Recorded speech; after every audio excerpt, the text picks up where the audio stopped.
संगच्छध्वं संवदध्वं शंभो मनासि जानतां देवाभागं यथा पूर्वे संजनाना उपासते समानी व आकुतिः समाना हृदयानिवः समानमस्तु वो मनो यथा वह सुसहासति।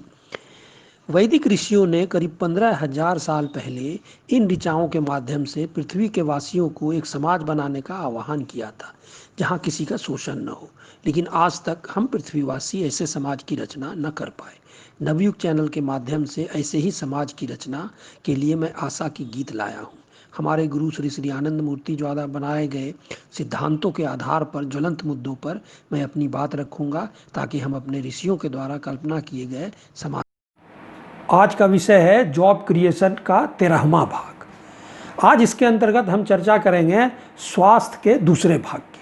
पिछले भाग में हम लोगों ने देखा कि संविधान के प्रावधानों के अंतर्गत सरकार का यह दायित्व बनता है कि देश के नागरिकों के लिए वे एक मेडिकल केयर सिस्टम जो लगभग मुफ्त हो। आज़ादी के कुछ दशकों के बाद तक कुछ इस तरह की व्यवस्था देश में थी।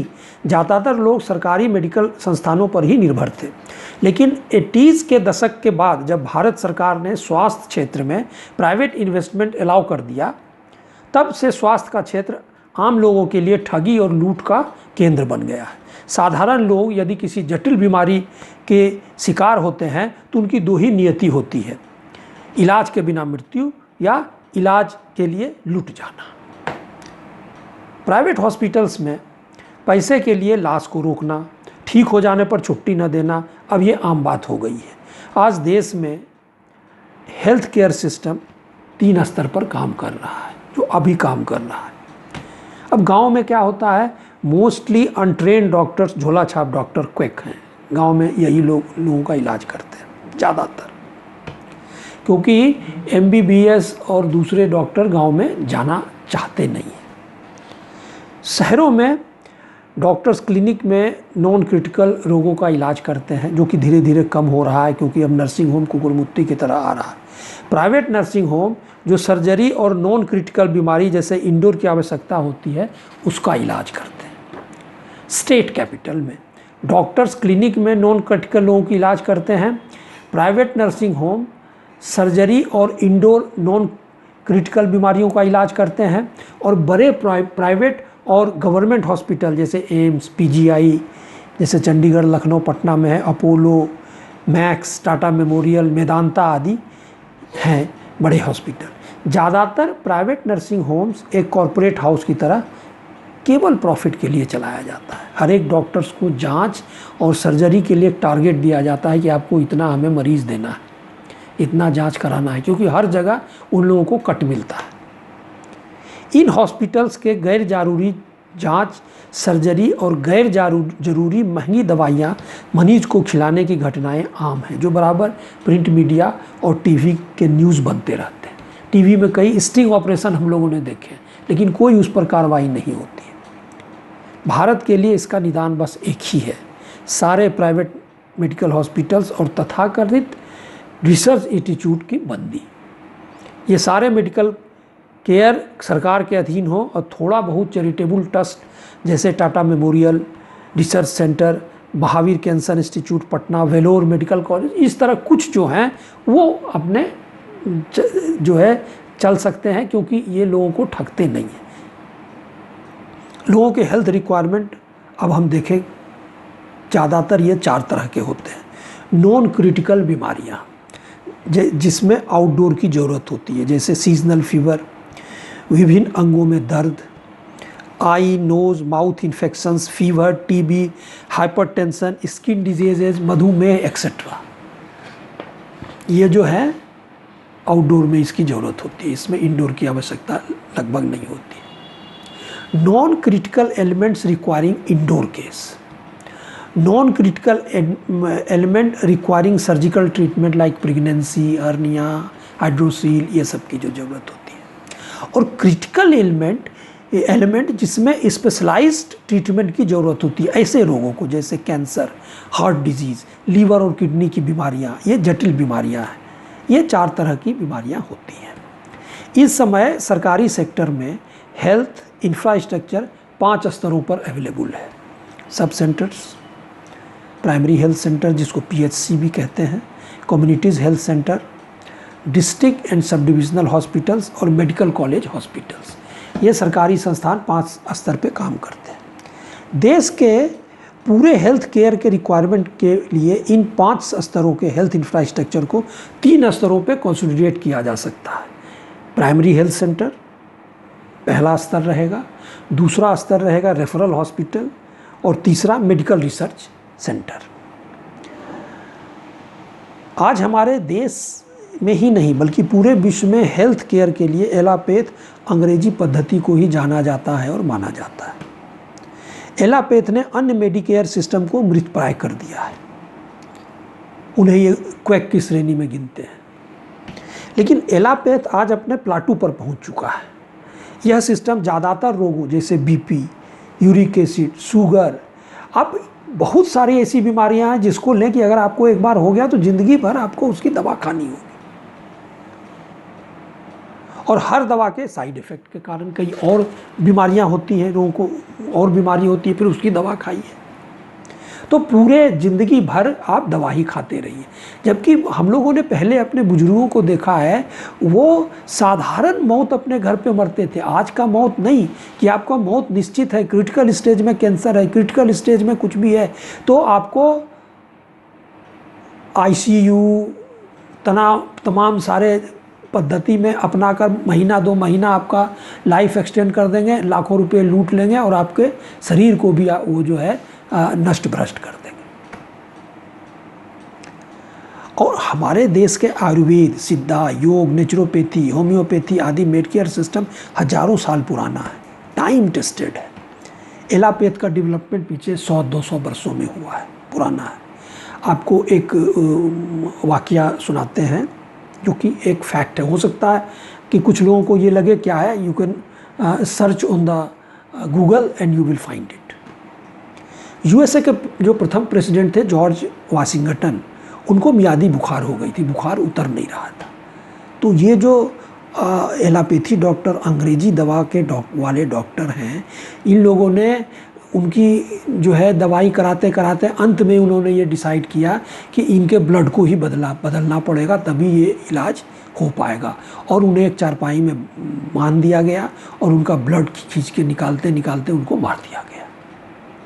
और अगर वो हिंदुस्तान में होते तो आयुर्वेद का एक हरसिंगार का काढ़ा होता है, अगर कोई भी बुखार आपको नहीं उतर रहा हो तो हरसिंगार का काढ़ा उसको पिला दीजिए, वो उसको जो है वो बुखार उतर जाएगा। अतः हमें अपने आयुष मंत्रालय के अंतर्गत रिकॉग्नाइज्ड मेडिकल सिस्टम को ही महत्वपूर्ण स्थान दिलाना होगा। स्वामी रामदेव ने इस क्षेत्र में आयुर्वेद और योगा के लिए अतुलनीय काम किया। अब हम आते हैं जो एक प्रपोज्ड 3 टियर सिस्टम जो है वो किस तरह काम करेगा और कैसे उसमें कितना खर्च आएगा और हो सकता है या नहीं। अब primary health centre, this will be the first contact between community and the medical officer. ये किसी को भी कोई बीमारी होती है तो पहला यहीं जाएगा। ये primary health centre integrated curative और प्रिवेंटिव हेल्थ केयर मुहैया कराएगा। इस हेल्थ सेंटर पर जो फैसिलिटी होंगे वो है OPD सर्विस, 24 घंटे इमरजेंसी सर्विस, रेफरल सर्विस। यहाँ से ये जटिल रोगों या जो रोग इनके समझ के बाहर है उसको ये रेफ़र करेंगे रेफरल हॉस्पिटल में। यहाँ 6 बेड की इंडोर पेशेंट सर्विस होनी चाहिए। Medical termination of pregnancy, maternal and child care, health care, family planning, basic lab और डायग्नोस्टिक सर्विस, जो बेसिक एक है वो यहाँ होना चाहिए। ये हम अगर हर 10,000 पॉपुलेशन पर एक PHC प्रोवाइड करते हैं तो हमें 1,25,000 PHC की आवश्यकता हो। अब ये हमारे यहाँ है कितना, इंफ्रास्ट्रक्चर अवेलेबल कितना है। रूरल हेल्थ स्टैटिस्टिक्स 2014-15 के अनुसार सेंट्रल गवर्नमेंट के देश में सब सेंटर 1,53,000 हैं और प्राइमरी हेल्थ सेंटर 25,308 है, यानी कुल 1,78,300 के करीब हैं। इनमें से करीब 23,000 बिल्डिंग प्राइमरी हेल्थ सेंटर के लायक हैं और 1,02,000 सब सेंटर के बिल्डिंग को अपग्रेड करना होगा। अगर 50 लाख रुपए हर बिल्डिंग पर खर्च किए जाएं और 1 करोड़ हर सब सेंटर पर मेडिकल इक्विपमेंट पर खर्च किए जाएं तो कुल कैपिटल वन टाइम कॉस्ट आएगा इनको ऑपरेट करके प्राइमरी हेल्थ सेंटर ऑपरेट कराने के लिए, उसको फंक्शनल बनाने के लिए 1,50,000 1.5 लाख करोड़, ये वन टाइम इन्वेस्टमेंट है। अब इसको चलाने में क्या खर्च आएगा? हर एक पीएचसी पे 3 डॉक्टर प्रपोज अगर हम करें, 2 MBBS, 1 Ayush, pharmacist, nurse 3, health assistant 1, lab technician 1, clerk 1, driver 1 और अन्य ग्रुप डी प्रोवाइड करने और मेडिसिन और केमिकल के मद में, क्योंकि मेडिसिन भी फ्री ही देना है, हर पीएचसी पर खर्च के करीब 1 लाख करोड़ रुपया आएगा, करीब 90-95 लाख के करीब आता है। इस तरह 1,25,000 पीएचसी पर, प्राइमरी हेल्थ सेंटर पर वार्षिक खर्च आएगा 1.15 लाख करोड़। अब इस प्राइमरी हेल्थ सेंटर के अलावे कुछ डॉक्टरों जैसे एमबीबीएस, आयुष दोनों को प्राइवेट क्लिनिक खोलने के लिए अलाउ किया जा सकता है एज जनरल प्रैक्टिशनर, जिसका फीस सरकार द्वारा नियुक्त कमेटी 2 वर्षों के लिए तय करेगी ताकि वो भी नहीं लूट सके। जो पहले भी यहाँ सिस्टम था, आज से 50 साल पहले यही फर्स्ट कॉन्टैक्ट हुआ करते थे ज़्यादातर, और फीस उस समय हुआ करता था 5 रुपये 10 रुपये। ये डॉक्टर रेफरल डॉक्टर की तरह भी काम कर सकते हैं, करेंगे कि ये भी डायरेक्ट रेफरल हॉस्पिटल भेज सकते हैं। तो जो फर्स्ट कॉन्टैक्ट हुआ प्राइमरी हेल्थ सेंटर पीएचसी और कुछ जगहों पर जो है जनरल प्रैक्टिशनर, जिनकी फीस नियंत्रित रहेगी। अब रेफरल हॉस्पिटल, ये दूसरा टियर होगा। कुछ जटिल रोगों के लिए जिसका निदान पीएचसी पे नहीं हो सकेगा, जिनको इंडोर केयर की ज़रूरत है, इन अस्पतालों में वैसे मरीजों को एडमिट किया जाएगा जिन्हें पीएचसी और जनरल प्रैक्टिशनर रेफ़र करेंगे। इन अस्पतालों में फैसिलिटी क्या होनी चाहिए? OPD, IPD, eye specialist, emergency services, lab services, national health programme, maternal health, new born care and child health, family planning, dental specialist, family planning, bone specialist, communicable disease programme. अब इसकी संख्या कितनी होनी चाहिए? World health organisation ने विश्व में population के अनुसार डेंसिटी ऑफ हॉस्पिटल बेड्स का कोई मानक तैयार नहीं किया। विभिन्न देशों में जो डेवलप्ड कंट्रीज़ हैं उनमें ये घनत्व 2 से 3.9 पर 1000 पॉपुलेशन का है। तो सेंसस के वर्तमान रिपोर्ट के अनुसार जो पॉपुलेशन पर डिस्ट्रिक्ट भारत का एक एवरेज है वो है 17,12,400 एवरेज है। इस आधार पर on an average her district में 2 बेड्स पर 1000 पॉपुलेशन के अनुसार अगर हम चलें, शुरुआत करें, तो 3425 बेड्स की आवश्यकता हर डिस्ट्रिक्ट में होगी इस एवरेज पॉपुलेशन के हिसाब से।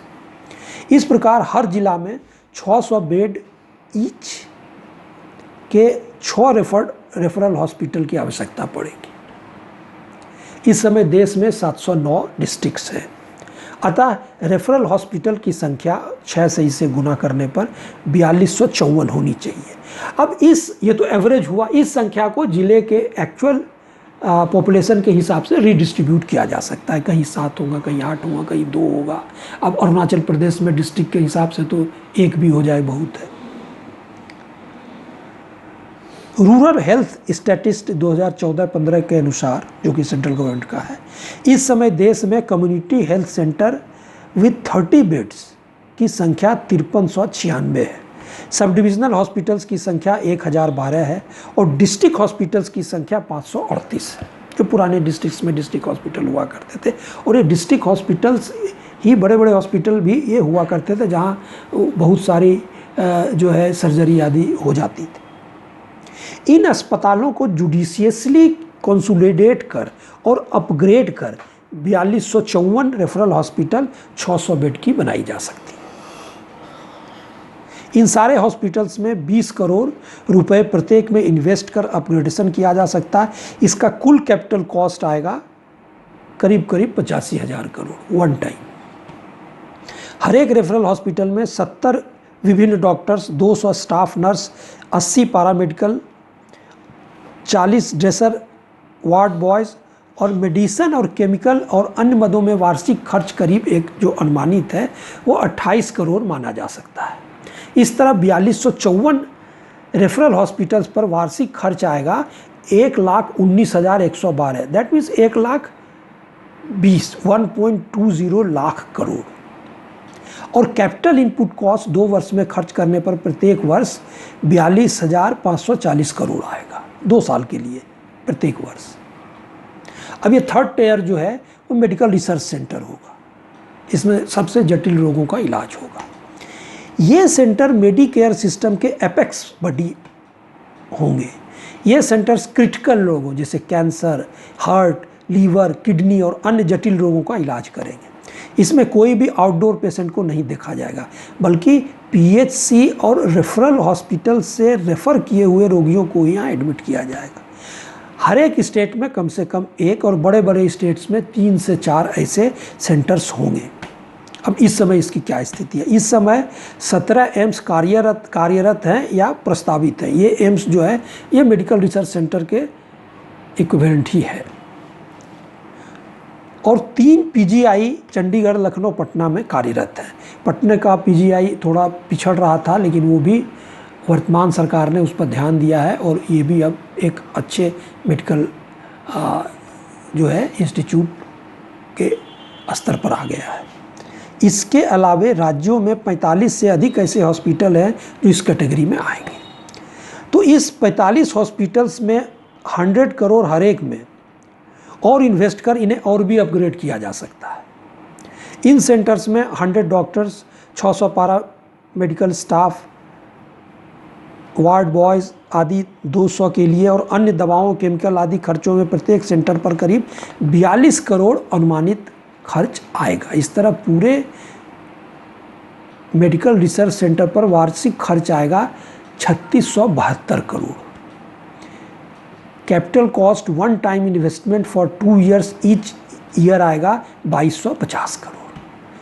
अब ये तो हुई इंफ्रास्ट्रक्चर। अब डॉक्टरों की आवश्यकता, हम लोग सुनते हैं कि डॉक्टर जो है वो कमी है। डॉक्टरों की कमी शहरों में नहीं है, डॉक्टरों की कमी गांव में है, जहां ये जाना नहीं चाहते, जहां क्विक जो है काम कर रहे हैं। अच्छा, जैसे इंजीनियर्स में इंजीनियर्स है, फिर जो है जूनियर इंजीनियर हैं, और फिर जो है आईटीआई होल्डर हैं। इनमें एमबीबीएस ने वेस्टेड इंटरेस्ट के चलते पैरामेडिकल के बाद एमबीबीएस ही रखा है और बीच का कोई भी टियर इन्होंने नहीं रखा। पहले था एलएमपी में डॉक्टर लोग पढ़ते थे 4 साल का कोर्स और गांव में इधर उधर हर जगह नौकरी करते थे और अच्छी तरह प्रैक्टिस करते थे। लेकिन एमबीबीएस जो डॉक्टर्स हैं उन्होंने वेस्टेड इंटरेस्ट के चलते इन लोगों को अलाउ नहीं किया है। अब जैसे चाइना में फूड डॉक्टर्स हैं, वो गांव में जाते हैं। भाई आप गांव में नहीं जाना चाहते हैं तो इन एलएमपी डॉक्टर्स को फिर से रिवाइव करके इनको गांव के लिए ही रखा। लेकिन हम देखते हैं कि इनकी संख्या में क्या कमी कोई है। कुल डॉक्टरों की आवश्यकता 1.25 लाख पीएचसी में और 709 रेफरल हॉस्पिटल्स और एमआरसी मेडिकल रिसर्च सेंटर में होगी। एलोपैथ का 5.35 लाख, आयुष डॉक्टर 1.42 लाख, जबकि एलोपैथ की अवेलेबिलिटी अभी 8.2 लाख है देश में और आयुष की अवेलेबिलिटी 7.26 लाख है। तो कमी नहीं है। इन मेडिकल संस्थानों पर कुल खर्च सालाना आएगा 2.36 लाख करोड़ और 2 वर्षों के लिए वन टाइम कैपिटल इन्वेस्टमेंट आएगा 1.2 लाख करोड़ ईच ईयर। अब बजट प्रोविज़न हम लोग सरकार में देख लेते हैं। 2016-17 के बजट के अनुसार स्टेट और सेंट्रल गवर्नमेंट का ग्रॉस एक्सपेंडिचर जो मेडिकल केयर में है वो है 2.29 लाख करोड़। इस प्रकार केवल प्रत्येक वर्ष 6,846 करोड़ एक्स्ट्रा प्रोविज़न और 1.2 लाख करोड़ 2 सालों के लिए कैपिटल इन्वेस्टमेंट के मद में खर्च कर हम देश को एक मुफ्त अच्छी मेडिकल केयर सिस्टम दे सकते हैं। जिसमें लोग ठगी के शिकार नहीं होंगे। इस प्रकार हम देखते हैं कि सरकारी तंत्र में इंफ्रास्ट्रक्चर की कमी नहीं है, वेस्टेड इंटरेस्ट के कारण सरकार में बैठे लोग उसका सही उपयोग नहीं कर रहे हैं, क्योंकि मेडिकल प्राइवेट बिजनेस हो गया है और इनमें इन्हीं राजनीतिज्ञों का बहुत सा पैसा लगा हुआ